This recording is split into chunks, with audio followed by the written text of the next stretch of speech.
100 জন লোক 10-12 কান পিছা লইয়া 3-4 ফুটের মধ্যে খালি ঝাড়ু দেয়। এটা হলো ওই আপনার এক সময় করছে হাসান মাহমুদ, আর এক সময় করছে আতিক, এইগুলো করে নাটক করছে নাকি শুটিং।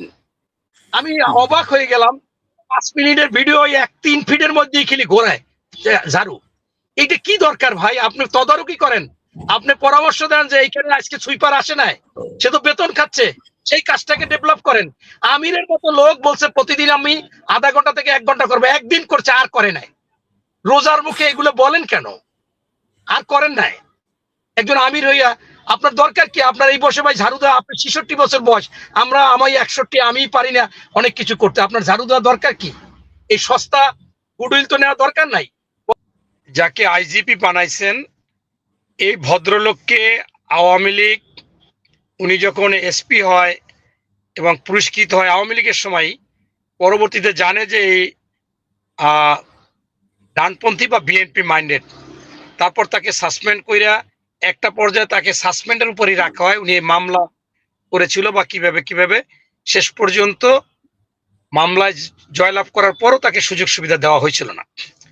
পরে এই 5ই আগস্টের পরে তাকে আবার সেই সব পদে দিয়ে প্রমোশন দিয়ে এই এডিশনাল আইজি পর্যন্ত ওনাকে বানিয়েছিলেন। উনি এসবিতে ছিলেন শেষে এবং চৌকস অফিসার, ঢাকা বিশ্ববিদ্যালয়ের ছাত্র, মহসিন হলের ছিলেন আলী হোসেন ফকির। সে খুবই একজন দক্ষ, তাকে আইজিপি বানিয়েছেন। এবং আপনাকে আমি প্রথমবারেও বলেছি যে আমি যদি একটা জায়গায় পরিচালনা করতে চাই, তাহলে তো আমি আমার মতো করেই লোকগুলোকে আমি চাবো, যাদের নিয়ে আমি কাজ করতে পারবো।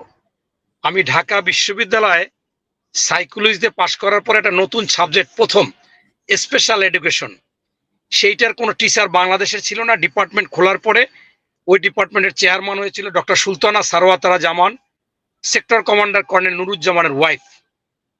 উনি আবার বিদেশ থেকে সব টিচার আনছে, লন্ডন থেকে, আমেরিকা থেকে, ভারত থেকে। তখন মনিকা টমলিন নামে একজন টিচার ছিলেন। উনি একটা কথা বলেছিলেন, যার বাংলাটা হচ্ছে এরকম যে আপনি যদি সঠিকভাবে কোনো কাজ উঠাতে চান, অপরিচিত লোক যদি মানে আপনার ফেরেস্তাও হয়, যেহেতু আপনি জানেন না, যদি কোনো রকম সমস্যা হয় তাকে না নিয়ে পরিচিত লোক যারা তার বারবার কাজ করাইছেন, সে যদি শয়তান টাইপেরও লোক হয়, আপনি কিন্তু জানেন কাজটা কিভাবে করাতে হবে, তাইলে তাকেই আপনি নিবেন, তাকে দিয়ে কাজ করাবেন। এটাই হওয়া উচিত। এরকমই একটা কথা আমাকে বলেছিল, আমি অনেক জায়গায় এটা কোট করেছি। আপনার বিষয়টা হয়েছে কি যে আজকে সরকার পরিচালনা করবে বিএনপি, আজকে যত দোষ হবে সব হবে বিএনপির। আপনি এমনকি প্রমাণিত জামাতের যারা ইসলাম বলে, খুব তারা গিবাত বলে যে 5 বার বিএনপি চ্যাম্পিয়ন হয়েছে দুর্নীতিতে, অথচ এই মুনাফেকরা কিন্তু তখন এই সরকারে ছিল, মন্ত্রিত্বে ছিল, এমপিতে ছিল এবং নারী নেতৃত্ব মাইনে নিছে। এখন এই যে বিষয়গুলো, এইগুলো তাহলে এটা তো আমাদের শিক্ষা হয়েছে যে আমরা আমাদের মতো করেই করব, দোষ হলে আমরা আমাদেরকে দেখবো, আর কেউ বলতে পারবে না। সেই জন্য রদবদল এটা স্বাভাবিক। আপনাকে আবারও বলি, যারা এগুলো বলে এরা দেশের শত্রু এবং এই দেশের উন্নয়ন চায় না, দেশের ক্ষতি চায়। আপনি দেখেন, আমি অবাক হই, জামাতের বিভিন্ন জায়গায় এমপিরা পরিষ্কার করতেছে। আরে ভাই, সেখানে কি সুইপার নাই? পৌরসভাগুলোতে সেখানে তো যেমন আমার মোড়লগঞ্জ পৌরসভায় করেছে, এই ঢাকায় আমির করেছে। সেদিন দেখলাম প্রায় 100 জন লোক 10-12 কান পিছা লইয়া 3-4 ফুটের মধ্যে খালি ঝাড়ু দেয়। এটা হলো ওই আপনার এক সময় করছে হাসান মাহমুদ, আর এক সময় করছে আতিক, এইগুলো করে নাটক করছে নাকি শুটিং। আমি অবাক হয়ে গেলাম, 5 মিনিটের ভিডিও 1-3 ফিটের মধ্যেই খালি ঘোরায় ঝাড়ু। এইটা কি দরকার ভাই? আপনি তদারকি করেন, আপনি পরামর্শ দেন যে এইখানে আজকে সুইপার আসে নাই, সে তো বেতন খাচ্ছে, সেই কাজটাকে ডেভেলপ করেন। আমিরের মতো লোক বলছে প্রতিদিন আমি আধা ঘন্টা থেকে 1 ঘন্টা করবো, একদিন করছে আর করে নাই। রোজার মুখে এগুলো বলেন কেন? আর করেন নাই। একজন আমির হইয়া আপনার দরকার কি? আপনার এই বয়সে ভাই ঝাড়ু দেওয়া, আপনার 66 বছর বয়স, আমি 61, আমি পারি না অনেক কিছু করতে। আপনার ঝাড়ু দেওয়া দরকার কি? এই সস্তা গুডউইল তো নেওয়া দরকার নাই। বরঞ্চ আপনি যেটা বলেছিলেন যে আমরা ছায়া করবো, সেইটা করেন। আপনি ওখানে এমপি আছেন, ওখানে সিটি কর্পোরেশনে কোন কাজ হচ্ছে না, কি হচ্ছে না, আপনি সেটা নোট দেন, আপনি সেটাকে ধরেন, ধরে বলেন। আপনি সপ্তাহে সপ্তাহে সাংবাদিক সম্মেলন করেন, সেইগুলোকে আবার না করলে আপনি আইনি ব্যবস্থা নেন। জনাব তারেক রহমান সাহেব প্রধানমন্ত্রী হয়ে দেখা করেছেন আমির মহোদয়ের সাথে, নাহিদের সাথে, এবং আপনার আমাদের চরমনাইয়ের সাথেও। সেই চরমনাই হুজুর বলছে যে আমি কোনো অন্যায় অপরাধ, ইসলাম বিরোধী কোনো কাজ, এই সন্ত্রাস, দখল, চাঁদা কোনোটা করলে আমি ছাড় দেব না, আমি আন্দোলন করব। তারেক সাহেব বলছে হুজুর আমি একটা আবেদন আপনার কাছে রাখতে চাচ্ছিলাম। বলেন। যে আবেদনটা হচ্ছে যে আপনি প্রথমে আমাকে ত্রুটি দিলে, ত্রুটি দেখলে একবার আমাকে আপনি সতর্ক করায়েন, যদি সেটা আমি আবার পুনরায় সঠিক না করতে পারি তখন আপনি আন্দোলন করেন। সেটা একটা যুক্তির কথা, তাহলে আপনারাও সেটা করেন। কিন্তু আজকে যেটা বলতেছে আমার ভাই ফেরদাউস আজিজ, আমি 5ই আগস্টের পর কমপক্ষে আমাকে 100 লোক বলছে যে ওনার সাথে আপনি টক শোতে যান কেন। উনি তো এসে জামাতের গুপ্ত লোক, উনি বক্তব্য দেয় সেইটা, উনি কথা বলে সেইটা, ওনার কাছে যান কেন? উনি বলল 6 জন সিটি কর্পোরেশনে যেহেতু বিএনপি থেকে প্রশাসক নিয়োগ দিবে, বিএনপিতে ওর চাইতে সিটি কর্পোরেশনে নজরুল ইসলাম মঞ্জু একজন সৎ লোক, এমনকি যে সময় এই 18 সালে অল্প কজন এমপি হয়েছে, তার ওই 8 সালে সেই সময় সে এমপি হয়েছে, এবং তার গুডউইল আছে, সে কখনো কোনো অন্যায়ের সাথে আপোষ করেননি, অনেক মামলা খাইছে। এরপরে তাকে যে কোনো একটা ব্যাপার নিয়ে আলোচনা করায় তাকে পদ থেকে স্থগিত রেখেছিলেন, বহিষ্কার না, স্থগিত তাকে দিয়েছে। সারা খুলনার মানুষ খুশি। আব্দুল সালাম বীর মুক্তিযোদ্ধা, ডেপুটি মেয়র ছিলেন, আপনার একসময় কাউন্সিলর ছিলেন, সে ঢাকা মহানগরের অবিভক্ত সভাপতি ছিলেন বিএনপির, সে টোটাল ঢাকা শহর চিনে এবং তিনি তার অভিজ্ঞতা আছে। তার চাইতে আমি তো দেখি না, উনি যদি দেখাই দিতে পারে ভালো একজন লোক, আমার কাছে আপত্তি নেই।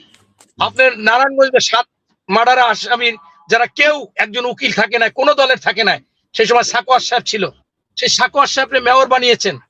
এরকম আমি প্রত্যেকটা আপনাকে ব্যাখ্যা দিলে প্রত্যেকের গুণাবলী ওই এলাকার মধ্যে আমার মনে হয় সর্বোচ্চ এবং বেশি আছে। অতএব ওনাদের তো চোখে দেখবে না, কারণ আমি একসময় হক সাহেবের সাথে টকশোতে যাইতাম এবং উনি নিজেও আবার টকশো শুরু করলো। আমি টিভিতেও একদিন গেছিলাম, তো উনি বলতো যে আমি বিএনপি কে ভালোবাসি, যখনই বিএনপি নমিনেশন দেয় নাই উনি জামাত থেকে নমিনেশন নিয়েছে। অথচ হাবিবুর নবী খান সোহেল, আমি, আব্দুল সালাম, এরকম তো অনেকেই আছে, তারা তো কেউ আর ওই বিদ্রোহী প্রার্থী বা নমিনেশন বা আর এক জায়গায় যায় না। এটাই হচ্ছে রাজনীতির শিষ্টাচার, নৈতিকতা। এখন আমি এই জন্য বুঝাইছি, অনেকে গেছে, তারা কি তাদের ইচ্ছা হয়েছে গেছে, স্বাধীনতা, কিন্তু দলেরও কিছু মানতে হবে। সেই ক্ষেত্রে এই 6 জন অত্যন্ত গুরুত্বপূর্ণ এবং ভালো। আমি মনে করি পাশাপাশি আপনার রংপুরে হাবিবুর নবী খান সোহেলকে দিলে ভালো হবে, আবার মনে করেন যে বরিশালে সৈয়দ মোয়াজ্জেম হোসেন আলালকে দিলে ভালো হবে। এরকম আমার কাছে মনে হচ্ছে যে এরাই যথার্থভাবে কাজ করতে পারবে এবং সঠিক অবস্থানে আছে। এখন 5 লোকে কিছু বলবি, এটা বাংলাদেশের একটা অবস্থা। আমি আবারও আপনাকে বলবো, মহান আল্লাহ তাআলা রমজান মাসে তিনি সওয়াব নাকি নিজের হাতে দিবেন এবং নিজে ইচ্ছা মতো দিবেন।